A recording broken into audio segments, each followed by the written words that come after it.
Bienvenue à tous pour cette super masterclass sur le thème de la recommandation. Alors, on va commencer par se présenter. Benjamin, je te laisse la main. Moi, je m'appelle Benjamin, je suis cofondateur de Bancast. Bancast est une entreprise de formation qui a développé un programme de formation de haut niveau pour les commerciaux en B2B, essentiellement basé sur le partage de bonnes pratiques entre commerciaux, donc des méthodes éprouvées et exploitables assez facilement. D'ailleurs, d'où cette initiative de masterclass que nous réalisons tous les mois, qui consiste à partager des bonnes pratiques. Et on invite à chaque fois, lors de ce masterclass, des personnes qui sont capables de partager des bonnes pratiques sur le sujet donné du mois. Et donc, ce mois-ci, c'est sur la recommandation avec notre invité Thomas. Et Thomas, je te laisse te présenter. Bonjour à tous. Merci Benjamin pour l'intro. Donc, de mon côté, je suis cofondateur de Trustfolio. Notre métier chez Trustfolio, on est des spécialistes de la recommandation client en B2B à deux niveaux. On a une plateforme de collecte de témoignages. Donc ça, c'est notre premier métier. Notre deuxième métier, c'est de faire du parrainage client en B2B. Donc, tout ce qui est le sujet de la recommandation, c'est un sujet qu'on vit et qu'on exploite au quotidien. Et ben, c'est parti pour cette masterclass. Alors, on compte sur vous. Si vous aimez, ça serait super sympa en fait de nous aider à faire connaître cette initiative. Notre super community manager Shakib va vous envoyer un lien dans le chat et vous pouvez donc vers un post LinkedIn que vous pouvez, si vous le souhaitez, liker ou soyons fous, mettre un petit commentaire. Alors, c'est parti pour cette masterclass sur le thème de la recommandation. Donc, on a choisi ce thème avec Trustfolio. On est assez aligné sur cette vision que la recommandation, c'est un thème incontournable pour cette année pour générer du chiffre d'affaires. Alors, on a bien conscience que c'est un peu à contre-courant, puisque la grande mode en ce moment, c'est le bon commercial, le commercial moderne doit faire de la prospection digitale en masse. Alors, bien sûr, c'est important d'évangéliser le marché et d'essayer de faire un peu de la pêche au gros, entre guillemets. Ça permet donc de se faire connaître, on devient familier en fait auprès des prospects. Mais il ne faut pas le faire ça au détriment des fondamentaux. Il ne faut pas oublier en fait ce qui est un vrai levier, puisque en fait notre époque c'est quoi? C'est une époque de sursollicitation digitale. Ça ne vous a pas échappé, Il y a une profusion d'outils, de bases de données disponibles. Et il faut bien comprendre que les prospects en fait ils croulent sous les messages LinkedIn, mail. La dernière fois on discutait avec un directeur commercial assez haut placé avec Benjamin, qui nous expliquait qu'il recevait 200 messages par jour de prospection. Donc voilà, ça il faut en avoir conscience. La concurrence elle est accrue, encore plus cette année, parce qu'il y a une consigne aussi des entreprises de retour à la prospection parce qu'il y a eu des conséquences de la crise où elles ont peur de perdre du business. Voilà, et donc nous, ce qu'on vous propose aujourd'hui, c'est de faire la différence en utilisant la recommandation, qui est un vrai levier. Donc je pense que vous partagez ça, Thomas et Benjamin. Oui. D'ailleurs, il y a autant, je trouve, d'entreprises l'an dernier qui se sont mis à déployer des outils de marketing automation ou d'automatisation de la prospection que d'entreprises qui ont sollicité leurs prestataires pour la sécurité informatique afin de bloquer justement ce nombre d'emails de telle façon à ce qu'il y ait eu beaucoup plus de mails envoyés l'an dernier que les années passées et en même temps des taux d'ouverture beaucoup plus bas que ce qu'on a pu connaître en 2017, en 2018. La recommandation, c'est la nouvelle bonne pratique pour générer du chiffre d'affaires. Elle s'utilise d'ailleurs à deux moments différents. On verra tout à l'heure en détail ces moments, mais il y a la recommandation dans le sens se faire présenter de nouveaux interlocuteurs et donc de nouveaux prospects grâce à un prospect qu'on connaît ou un client qu'on connaît. Et un peu plus loin dans le processus de vente, recommandation pour renforcer sa crédibilité à des phases plus avancées de qualification, d'évaluation de l'offre ou alors de closing. Et d'ailleurs, on va commencer par ce premier volet. Carrément, et je voulais juste rebondir sur ce qu'a dit Delphine. Je pense qu'on s'est un peu trompé de combat l'année dernière en fait avec ces outils de prospection massive. Pour moi, ça c'est un sujet d'équipe marketing, c'est pas tant un sujet de commerciaux en fait. Et c'est là où il y a une vraie erreur en fait en tant que commercial. Notre métier, on est un peu, enfin moi en tout cas, je considère qu'une des qualités du commercial, c'est d'être paresseux. Et on va voir que la recommandation aujourd'hui, c'est un formidable outil pour obtenir des mises en relation qualifiées, signer plus vite ses deals. Et je suis assez étonné en fait qu'on recentre pas aujourd'hui que le message qu'on transmet aux commerciaux, c'est faites de la prospection par email massive, alors qu'en fait, on devrait leur dire plutôt faites de la recommandation parce que en fait, c'est comme ça qu'on obtient le plus vite des résultats. Donc je trouve, enfin, ça c'est vraiment, je sais que ça va pas, ça va pas vraiment dans l'air du temps de ce que vous lisez de partout, mais je pense qu'il faut pas se tromper de combat et si jamais vous avez un combat à mener en interne, c'est de remettre le marketing sur la prospection par email et vous remettre à faire de la prospection comme vous la connaissez, comme vous aimez la faire, avec de la recommandation et du téléphone, quoi. Et bah, top pour cette introduction. Si vous avez des questions, vous pouvez les poser dans le chat. Donc, on essaiera d'y répondre en live. Et après 30 minutes, ça passe vite. Donc, sur une bonne minute, Thomas, ce qu'on fera aussi, c'est qu'on vous répondra à toutes vos questions dans un mail suite à la masterclass. Donc, n'hésitez pas à poser vos questions. Ce sera avec un plaisir qu'on y répondra à toutes. Alors, c'est parti. Donc, le premier volet, c'est déjà comment récupérer ces recommandations. Comment on s'y prend concrètement pour les récupérer, hein, parce que des fois, c'est pas facile, on n'ose pas trop. Donc, on a choisi de se focaliser là sur la recommandation de clients existants. Donc, qui demande, quand est-ce qu'on demande, qu'est-ce qu'on demande en fait concrètement et dans quel format. Alors, je sais pas si Thomas, tu veux nous donner quelques billes? Oui, carrément. Là, en fait, le sujet, c'est vraiment comment en fait on permet à ces clients comment on leur donne la parole pour que nous on puisse s'en servir ensuite comme un argument commercial pour aller mieux convertir les prospects. Donc ça, pourquoi ça marche? Juste un peu de contexte, c'est un phénomène psychosociologique qu'on appelle la preuve sociale. En fait, quand vous êtes mis en face d'un témoignage client, ça va activer un biais dans votre cerveau qui va se dire tiens, il travaille avec un tel, donc je peux leur faire confiance. C'est exactement le même phénomène qui se passe quand vous avez le choix entre un restaurant plein et un restaurant vide. Vous allez toujours dans le restaurant plein parce que vous dites qu'il est meilleur. Avec les témoignages clients, c'est exactement la même chose. Et donc là, l'enjeu numéro 1 des commerciaux et qui est souvent un peu mis en bas de la pile, c'est comment je peux aller récupérer justement du verbatim, du témoignage, du retour d'expérience de mes clients pour me permettre moi ensuite d'avoir tous les arguments et tous les outils pour mieux convertir ensuite mes prospects. La première chose sur laquelle on se trompe, c'est qu'on pense, quand on pense témoignage client, on a l'habitude de voir les témoignages clients B2C avec 5 étoiles, Anna D, on ne sait pas qui c'est, et Camille Top. Alors ça, c'est absolument à bannir en B2B. En B2B, ce dont on a besoin, c'est un témoignage qui est contextualisé, donc un retour d'expérience contextualisé. C'est quoi un témoignage contextualisé? C'est un témoignage où vous avez le nom d'interlocuteur, son poste, la société, ce que fait la société, et du coup, un témoignage qui a déjà un peu de profondeur. Donc, quel était le problème que le client avait avant et quels sont les résultats que vous avez obtenus. Donc ça, c'est hyper important de ne pas se tromper dans la bataille pour récupérer des recommandations. Si vous dites simplement super collaboration, ce n'est pas suffisant. Il faut aller chercher un peu plus de matière parce que sinon, ça ne va pas vous permettre de faire le vrai travail que vous voulez faire, à savoir convertir mieux vos prospects derrière. Et notamment le résultat, hein, le vrai impact business, parce qu'en ce moment, en fait, il faut vraiment que ça soit un must-have pour qu'on soit acheté plutôt qu'un nice-to-have. Donc, vraiment mettre en avant le résultat. Et là, il y a un truc qui est un peu ironique, c'est qu'en fait, si vous faites bien ce boulot, vous allez aussi donner de la matière pour faire des meilleures séquences d'emails de prospection à votre équipe marketing, parce qu'en fait, finalement, c'est eux qui vont vous donner les meilleurs arguments sur lesquels ensuite réexploiter et utiliser dans vos séquences de mails. Donc vraiment, faites bien ce travail-là. Je sais que quand on est commercial, on pense vraiment newbies et on se dit ça vient un peu en bas de la pile, mais faites-le parce que c'est vous qui avez la relation client, c'est pas l'équipe du marketing. Si l'équipe du marketing fait les demandes, ils vont pas avoir les mêmes résultats, ils vont pas avoir les mêmes retours. Donc pour moi, c'est vraiment à vous de faire votre boulot. Et c'est là où on dit que la demande doit absolument venir du contact numéro 1 du client. Si c'est vous le contact numéro 1, eh ben, je suis désolé, mais c'est à vous de demander des témoignages. Et c'est comme ça que vous en obtiendrez plus.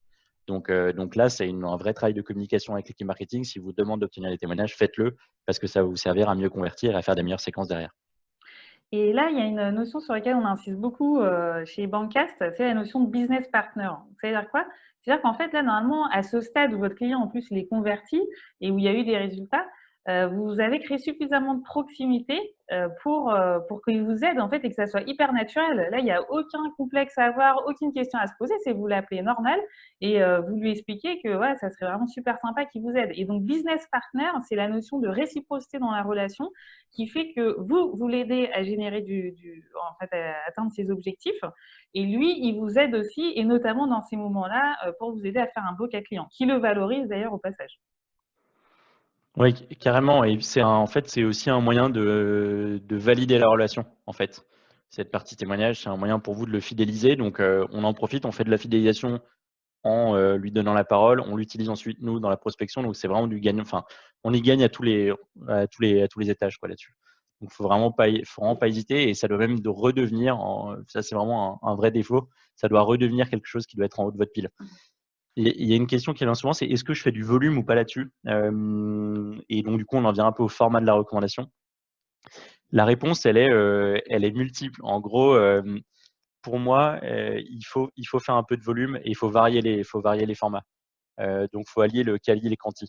Le quanti, c'est pourquoi c'est important d'avoir du quanti? Parce qu'en fait, quand vous avez par exemple un dirigeant de PME B2B ou un dirigeant de grand compte du CAC 40, lui, il va pas avoir envie de lire le même témoignage.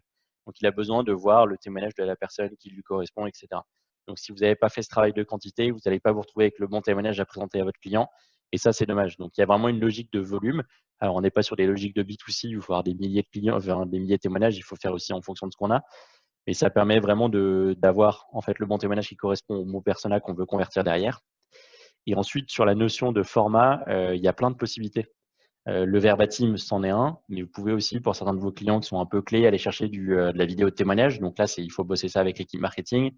Vous pouvez aller chercher du business case. Donc là aussi, il faut retravailler avec l'équipe marketing. Mais l'idée, c'est que vous ayez plusieurs formats en fonction du tunnel. Donc, si vous êtes plutôt dans des phases de découverte, ça va être des formats un peu plus longs, vous expliquez bien plus. C'est dans voilà, au niveau de la conversion définitive, bah là, un simple témoignage avec les coordonnées de la personne, ça fait tout à fait le boulot, quoi.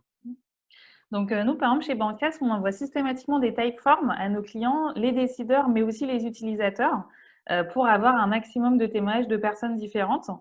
Voilà, et en fait, on n'hésite pas aussi tout simplement à prendre en direct aussi les témoignages. On appelle notre client, on dit bah voilà, est-ce que tu peux nous expliquer ce qui t'a le plus plu? On en profite aussi pour savoir qu'est-ce qu'on peut améliorer, hein, évidemment. Et donc ensuite, on lui mâche le travail, parce que l'idée, c'est que les questions de satisfaction, il en reçoit beaucoup. Après, on peut structurer ça encore plus, hein, avec des outils comme Trustfolio pour aussi gagner du temps et gagner voilà, en qualité. Donc, il y a plein d'outils qui existent, mais le nerf de la guerre, hein, en tout cas, c'est aussi la volonté que vous avez à aller récupérer ces témoignages en tant que client et avec l'équipe marketing et Customer Success, s'il y en a chez vous. Et le travail du commercial, c'est uniquement de chercher ces informations auprès de son client. Il n'est pas obligé de les formaliser ou de les mettre en beauté, hein. Il suffit d'en faire un doc Word. Ensuite, il a l'anecdote, il a les anecdotes, il a les études de cas pour en parler à ses prospects, ne serait-ce que verbalement. Et s'il veut en faire un document plus séduisant, alors il faut transmettre ça au marketing, c'est d'ailleurs nécessaire, et c'est le marketing qui verra ce qu'il en fait et comment il l'exploite. Est-ce qu'il en fait une page sur le site internet? Est-ce qu'il en fait un document bien présenté et il le donne à tous les commerçants qui pourront eux-mêmes l'utiliser, l'envoyer dans des mails? En tout cas, le rôle du commercial est de prendre l'information et ensuite de la transmettre à son marketing pour qu'il puisse plus l'exploiter s'il le désire, et lui, en tout cas, à son niveau, de l'exploiter. Ou alors de partager ce use case en team meeting afin que les autres commerciaux puissent prendre connaissance de cette bonne pratique, de cette bonne étude de cas, car plus on a d'études de cas dans sa palette, plus on se rebondir lorsqu'on est face à un prospect qui a une situation donnée à laquelle on est posé. Alors justement, hein, comment les exploiter? Ça, c'est une bonne transition.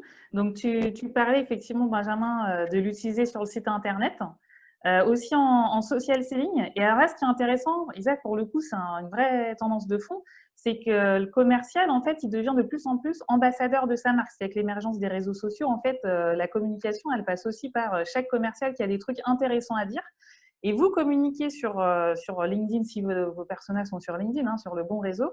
Ça vous permet en fait de crédibiliser votre entreprise, vos solutions, de vous crédibiliser vous aussi, hein, parce qu'on achète à une personne, et de nurturer en fait toutes les opportunités que vous avez dans le pipe jusqu'à temps que ça devienne tellement familier qu'effectivement on ait envie de vous acheter.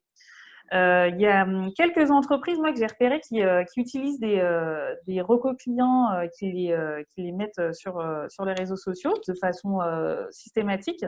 Donc, il y a par exemple Clovis, qui est une boîte où dès qu'ils ont un nouveau client, ils ont un visuel super sympa, très visuel, hein. Il n'y a pas besoin justement d'y passer des tonnes de temps, juste pour dire qu'ils travaillent avec ce client. Voilà, avant, même sans le témoignage, voilà, déjà, ils travaillent avec ce client. On a Mojo aussi, qui prend des captures d'écran de mails qui, j'imagine, avant, on demandait à leurs clients d'envoyer un petit mail pour savoir en quoi ils étaient contents. Et hop, ils mettent vraiment le mail authentique. Donc là, on revient un peu aux sources, hein. Il y a un côté authentique aussi qui est un peu une tendance cette année. Où là, on se dit, bon, bah, ok, c'est le client directement qui le dit, c'est le mail d'origine, quoi. Il y a Penny Lane aussi qui fait qui a un celle de compta qui fait ça et qui en profite pour valoriser ses clients. Parce que l'idée, c'est ça, hein, toujours dans ce côté business partner, c'est un moment pour valoriser. Oui, là, ce qui est hyper intéressant là-dessus, notamment sur LinkedIn, de faire ça. Alors, faut pas partager que des témoignages clients ou que des nouveaux clients, faut alterner avec d'autres prises de parole. Mais ce qui est hyper intéressant, c'est qu'en taguant du coup le client et la personne et l'entreprise du client, bah, du coup, on va se retrouver avec 2-3 likes normalement de l'entreprise. Et donc ça va rayonner sur tout leur réseau. Et mécaniquement, en fait, leur réseau, c'est des gens qui vous intéressent. Donc ça, c'est vraiment une super bonne pratique. Enfin, nous, on incite tous nos clients à le faire. Mais de manière générale, en fait, pour moi, c'est vraiment devenu une arme du commercial. Ça prend 30 minutes. Concrètement, même pas de faire un post sur LinkedIn. Au début, le premier est un peu plus long, mais après ça va assez vite. C'est une super bonne pratique. Donc, ouais, vous avez bien fait de mettre l'emphase là-dessus. Ouais. Alors, ce qu'on peut faire aussi, évidemment, hein, donc c'est en fait au moment où vous avez envie de closer vos opportunités, hein, dans la fin du pipe, c'est le moment où le risque il est le plus élevé en fait. C'est-à-dire que d'un coup, juste avant d'acheter, on se demande si on fait bien d'acheter. Voilà, il y a un peu un risque. Et c'est là où c'est important d'utiliser les recommandations pour aider à la conversion. Donc, évidemment, c'est important de mettre en avant ces cas clients réussis pour que le client se projette, enfin le prospect se projette plutôt, dans les présentations, dans les appels d'offres. Mais pourquoi pas aussi, je sais que Benjamin aime bien organiser souvent des petits calls hein, hyper rapides où en fait, il met en relation un client et un prospect pour aider à Ouais, ça marche assez bien. Il faut rester un peu maître de l'événement pour pas que les sujets dévient.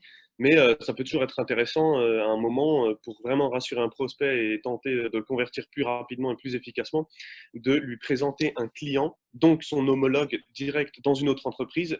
Quand on a un poste spécifique, on rencontre pas forcément toujours ses pairs d'autres entreprises parce qu'on est dans sa psychologie d'entreprise, on a du travail au quotidien. Donc, je sais pas, un responsable juridique, un responsable marketing d'une entreprise ne rencontre pas forcément tous les responsables marketing des autres entreprises, à moins qu'ils fassent partie d'un club ou deux, et encore, les unions de toute façon ont largement diminué cette dernière année.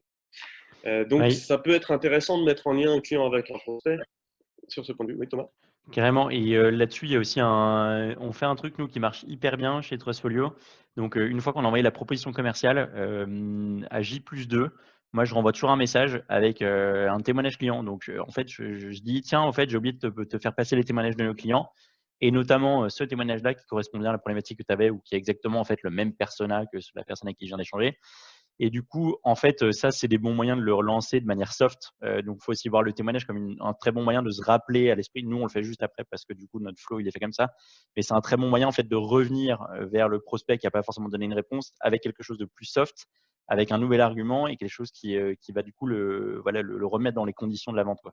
Et c'est moins bourrin que simplement, tiens, comment ça va, t'en es où, est-ce que tu as vu mon offre quoi. Là, on dit, tiens, en fait, j'ai oublié quelque chose, regarde le témoignage de tel client, ça me fait penser à ta problématique. Et donc, on revient dans le jeu comme ça, en fait. Ouais, c'est encore une occasion de créer de la proximité avec le client.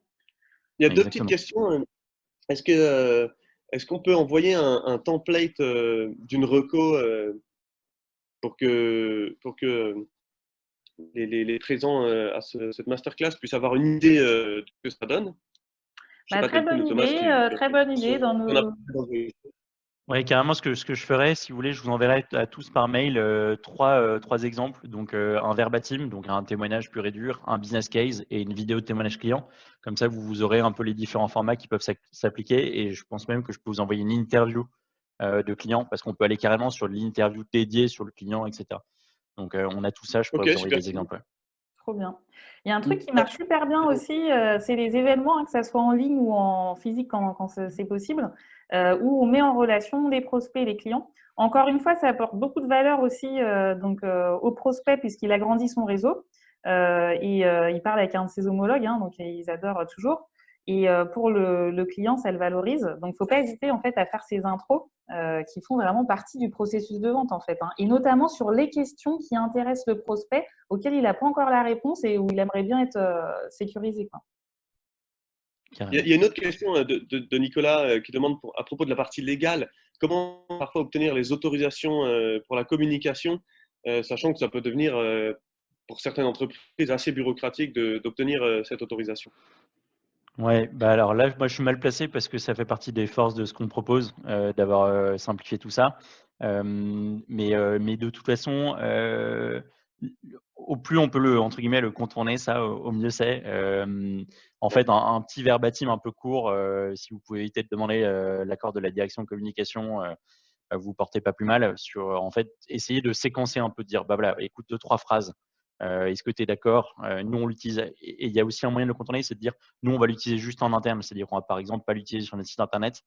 Si vous travaillez avec des grands comptes, essayez d'avoir deux types, peut-être des témoignages que vous utilisez en interne pour vous, et vous mettez ça au clair avec les personnes en disant, nous, on l'utilisera juste en interne, ça ne sera pas publié, etc. Et avoir à ce moment-là, des témoignages, vous allez chercher l'accord juridique.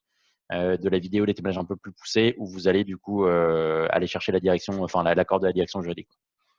Ça peut se voir en 2 temps si vous travaillez qu'avec des grands comptes et que vous savez qu'ils sont hyper pénibles avec ça.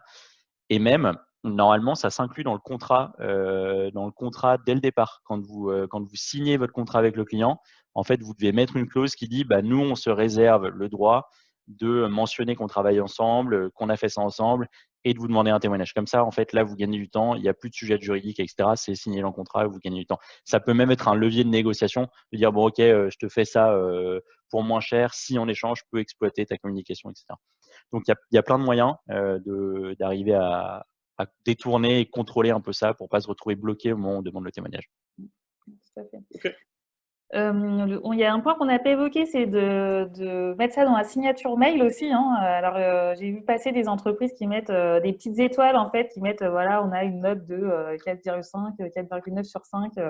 Voilà, dans la signature, ça rassure. C'est-à-dire qu'à chaque fois que vous avez un échange avec le prospect, ça contribue, en fait, effectivement, le rassurer, à vous crédibiliser dans la durée.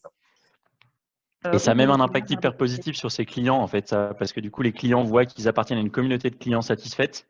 Et donc, du coup, ils disent, ah, bah, tiens, c'est génial. Ah, il travaille avec un tel, je ne savais pas. Bah, tiens, je le connais aussi. Du coup, ils vont parler de vous entre eux. Et donc ça, c'est un effet positif sur vos prospects et sur vos clients aussi. Tout ce qu'on dit là, on peut le faire à notre petit niveau, en fait. Hein. On n'a pas besoin d'avoir l'aval de la direction générale ou du directeur commercial systématiquement, en fait. Hein. C'est des petites choses qu'on peut faire à son petit niveau. Ok.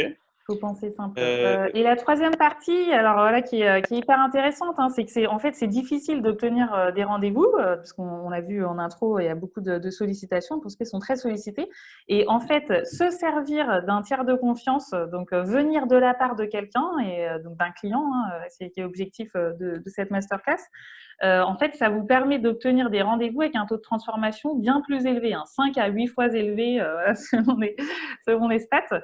Et l'avantage, c'est qu'en plus, vous venez avec un avantage quand vous avez décroché le rendez-vous, il y a le taux de conversion qui a plus de chances en fait d'être élevé parce que c'est toujours là dans la tête du prospect que vous venez de la part de quelqu'un. La recommandation, ça se génère. Hein. On voit la première phrase, on attend qu'il nous recommande. Non, parce que ça va arriver de temps en temps, mais bon, il faut pousser un petit peu à cette mécanique de recommandation. Ouais, et là, ce qui revient souvent, c'est un peu la peur de passer pour quelqu'un d'un peu bourrin, etc. C'est pas du tout, en fait, c'est pas du tout comme ça. Déjà, il y a une manière de présenter les choses, de dire, bah voilà, je sais que notre collaboration se passe hyper bien, et nous, on est en train de développer l'activité. Et est-ce que tu penses du coup à des personnes qui seraient pertinentes pour nous? Vraiment, faut le voir comme étant, faut pas le voir comme étant une demande offensante. En fait, ça fait partie du business. On est dans une relation business, c'est comme ça. Et donc, faut vraiment s'enlever ce frein-là. Là-dessus, il y a 2 manières de voir les choses. Soit, en fait, on a déjà fait un travail d'identification au sein du réseau du prospect, de notre client, et on lui dit, bah, tiens, moi j'ai identifié que tu connaissais un tel, est-ce que tu pourrais me mettre en contact avec eux? Bonne pratique numéro 1. Bonne pratique numéro 2, leur dire, bah voilà, nous, on a l'habitude de travailler avec des clients qui sont comme ça, donc bien leur donner une spécificité sur qui sont vos clients types, donc directeur marketing de grands comptes. Est-ce que dans ton réseau, tu penses à 2-3 personnes qui seraient pertinentes? Si oui, est-ce que tu peux me mettre en contact avec elles? Là-dessus, vraiment penser, alors mâcher le travail, donc pré-rédiger un email de mise en relation. En fait, ils n'ont pas que ça à faire. Le faire, ça sera déjà canon. Mais vraiment, en fait, mâchez-leur le boulot. En plus, vous présenterez bien votre boîte. Ils peuvent l'adapter, le récupérer comme ils veulent. N'hésitez pas à leur proposer aussi de mettre en place ce qu'on appelle le double opt-in. Donc, en fait, de dire, bah, si jamais toi, tu es dérangé par ça, moi, je te recommande de leur envoyer un petit message d'abord pour leur demander s'ils sont OK. Et s'ils sont OK, à ce moment-là, reviens vers moi. Si vous sentez qu'il y a un petit blocage parce qu'ils se disent, bon, bah, en fait, je sais que, par exemple, Thomas, il a l'habitude d'appeler à fond. Donc, du coup, je vais pas lui passer les coordonnées directement. N'hésitez pas à vraiment le rassurer sur comment ça va se passer, sur le fait que vous allez bien traiter ses contacts parce qu'au final, c'est son réseau. Donc, il faut vraiment le rassurer là-dessus. Tout à fait. D'ailleurs, c'est pour en fait le contacter pour voir s'il y aurait un intérêt en fait à travailler ensemble. Hein. Ça, c'est toujours intéressant de le présenter comme ça plutôt que de dire voilà pour travailler ensemble. Bah non, en fait, en tant que bon commercial, vous vérifiez aussi de toute façon. L'idée, c'est de vérifier ensemble si on peut être business partner, s'il y a des choses à chercher ensemble. Si, alors des fois, donc mail d'intro, évidemment, c'est le mieux. Hein, où vous êtes en copie, si possible. Vous pouvez profiter de la fin d'un rendez-vous aussi pour lui demander de le faire en direct. Mais vous pouvez aussi, du moment qu'il a cité un nom, après il dit bah trop bien. Est-ce que du coup juste je peux signifier que je viens de ta part? Parce que maintenant avec le nom, on peut en fait aller contacter les personnes. Donc évidemment c'est mieux d'avoir les coordonnées, mais bon il y a une hiérarchie quoi. Le mail d'intro c'est génial, d'obtenir les coordonnées, voilà c'est bien quand même aussi. Et puis juste d'avoir le nom et de pouvoir envoyer un petit message sur LinkedIn ou autre en disant ou appeler en disant voilà, en trouvant les coordonnées autre part en disant ben je viens de la part d'un tel m'a recommandé de te contacter, bah, ça marche. Ouais. Et être Ouais. présenté par un tiers de confiance, ça marche vraiment et on n'est pas obligé d'avoir 55 ans et un réseau, un carnet d'adresses long comme le bras pour se faire recommander. Son réseau, les quelques clients qu'on a déjà réussi à acquérir, les prospects avec qui on a beaucoup avancé dans nos processus et avec qui on s'entend bien, sont des gens qui peuvent vous recommander d'autres personnes à partir du moment où ils sont satisfaits de la relation que vous avez ensemble. Oui, carrément. Et du coup, moi, j'ai 2 stats qui illustrent assez bien, l'importance de ça. La première, aujourd'hui, on fait un tiers de notre newbies et vient de la mise en relation de nos clients. Donc en fait, moi, j'ai une démarche qui est systématique, mais vraiment, c'est quelque chose, c'est depuis le début de la boîte. Dès qu'on signe un client qui passe un certain stade de santé, donc on a détecté qu'il était content, déjà, en fait, une fois qu'il laisse un témoignage, on lui demande automatiquement de lui demander de nous laisser les coordonnées de personnes. Et moi, de manière très régulière, j'appelle mes clients, en fait, pour leur dire, tiens, au fait, déjà, comment ça va, comment ça se passe, etc. Et est-ce que tu penses à des contacts? Et un truc là-dessus, faites-le plus qu'une fois. C'est-à-dire que c'est pas parce que votre client vous a déjà passé les coordonnées d'une personne qu'il va pas le refaire dans 6 mois. Donc, trouvez la bonne fréquence. Hein, ça sert à rien de les appeler tous les 3 jours. Mais il y a une bonne fréquence, c'est de se dire, au fait, un client, il a plusieurs contacts et puis son réseau évolue. Donc, il va peut-être penser à d'autres personnes. Donc, n'hésitez pas à les solliciter plusieurs fois. Et la deuxième stat, c'est que nous, quand on a des mises en relation qui viennent de nos clients, on convertit à plus de 50%. Donc, on a une chance sur 2 de convertir le rendez-vous. Alors que quand on fait de la chasse pure et dure, on est à 10% de conversion. Donc, il y a un moment, quand on fait le calcul, concrètement, moi, je préfère passer mon temps sur des trucs qui sont sympas parce que j'appelle mes clients, je leur demande des mises en relation et je suis sûr de les convertir à la fin, versus appeler à froid et me retrouver avec des gens qui vont, dans un certain nombre de cas, me dire bah non, en fait, je suis pas dispo et ensuite moins bien les convertir. Donc, c'est aujourd'hui, en fait, si vous devez bloquer les créneaux dans votre semaine, bloquer les créneaux dans votre semaine pour obtenir des mises en relation. Et n'hésitez pas à remercier, enfin n'oubliez pas de remercier aussi dès que vous avez obtenu le rendez-vous. Ça contribue au cercle vertueux. Il est 14, il reste 1 minute. Ouais, bah juste un petit mot sur l'industrialisation. Donc effectivement, on peut aussi faire des programmes de parrainage. Voilà. Après, est-ce qu'il y a vraiment besoin enfin, on peut aller jusqu'à offrir quelque chose, hein, comme un peu sur le même modèle que le B2C. Mais en fait, les gens sont aussi très contents de vous aider, en fait. Hein, donc c'est ça qu'il faut avoir en tête. Ouais, là-dessus, sur le programme de parrainage, pensez que la récompense, elle doit être personnelle. Donc en fait, si vous avez déjà un client avec lequel qui paye votre service, remerciez plutôt la personne que l'entreprise. Donc offrez plutôt une bouteille de champagne qu'une réduction. Déjà parce que vous allez gagner plus d'argent et puis aussi parce que du coup la personne va avoir une expérience mémorable avec vous, va recevoir le cadeau et c'est elle qui va être visée. Du coup, elle va se dire tiens, ils sont vraiment top et c'est en elle que vous allez inscrire quelque chose. Si vous êtes sur du pécunier, du financier, ça va moins la toucher parce que c'est peut-être pas son argent à elle qui part en fait dans la réduction, quoi. Excellent, merci Thomas.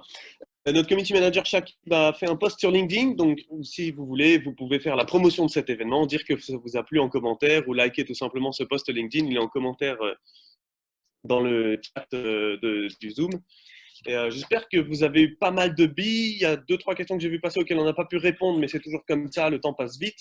Il est 12h15, c'est bientôt l'heure de déjeuner. Et Delphine, tu veux peut-être Non, bah, du clôturer coup, on vous répondra à vos questions hein, par mail, comme on s'est dit au début.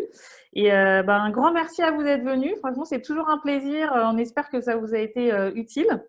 N'hésitez pas à aller voir aussi ce qu'on fait sur les sites Trustfolio, sur le site Bancast. On serait ravis de continuer les discussions.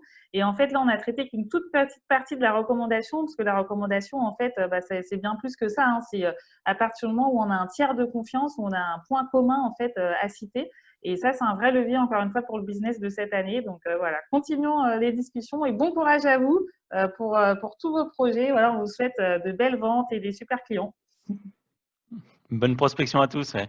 Merci beaucoup. Au revoir. À bientôt. À Au très revoir. bientôt. À très bientôt. Merci beaucoup. Au revoir. Au revoir.